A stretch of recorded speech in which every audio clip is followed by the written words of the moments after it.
Ano ang mahalagang tinalakay sa katatapos lamang na Kapihan with Pag-ibig event ng Pag-ibig Fund? Panoorin po natin to.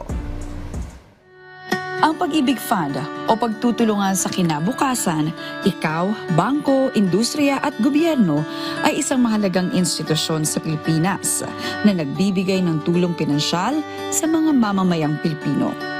At kamakailan lamang sa ginanap na Kapihan with Pag-ibig, ipinahayag ng Pag-ibig Fund Chief Executive Officer na si Ms. Marilyn Acosta ang mga benepisyo ng ahensya para sa mga miyembro nito.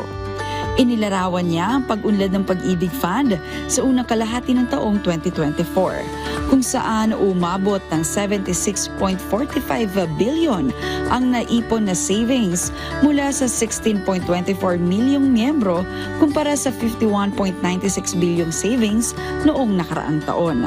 Tinalakay rin dito ni Ms. Acosta ang Pag-ibig Housing Loan na itinuturing na pinakaabot kayang home financing plan sa bansa. Dahil ang mga miyembro ay maaaring mangutang ng hanggang 6 million pesos na may pinakamahabang term na 30 years at walang penalty para sa advance amortization payments. Aside from the long-term benefits of your Pag-ibig savings, as your retirement backed or the means for home ownership, you can also benefit from your Pag-ibig savings as your short-term goals fund. We have the multipurpose loan. Ang multipurpose loan ay nagbibigay daan sa mga miyembro na mangutang ng 80% ng kanilang ipon para sa iba't ibang pangangailangan. Ang pautang na ito ay may mababang interes, mahabang termino at madaling proseso ng pagbabayad.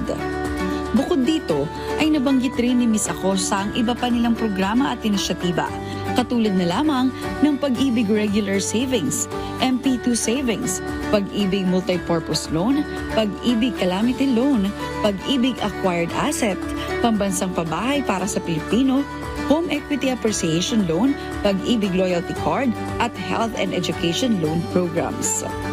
Samantala, binibigyang diin rin ni Ms. Acosta ang 44 na taong serbisyo ng Pag-ibig Fund sa mga manggagawang Pilipino at ang kanilang pangako na patuloy na pagbutihin ang kanilang serbisyo na naglalayong makuha ang tiwala ng mga susunod na henerasyon hanggang sa kanilang pagre-retiro. Ang Pag-ibig Fund ay hindi lamang isang ahensya nagpapautang, kundi isang kasangga sa pangarap ng bawat Pilipino para sa mas magandang kinabukasan.